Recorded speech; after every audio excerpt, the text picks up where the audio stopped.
This is a Riello GAS 3 burner. Let's look how to clean the firing head.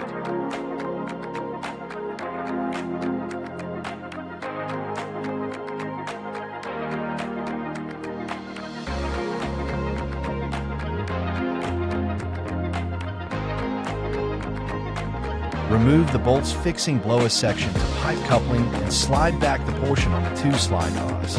Now remove the ionization probe wire and ignition electrode wires.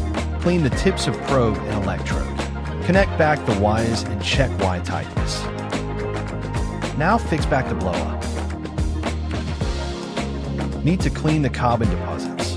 Remove the combustion head for easier access and clean the nozzle, diffuser plate, ionization probe, ignition electrode. Let's fire the burner and open to see the ignition spark and flame. Never do this without the supervision of authorized burner engineer, as this may cause severe accidents.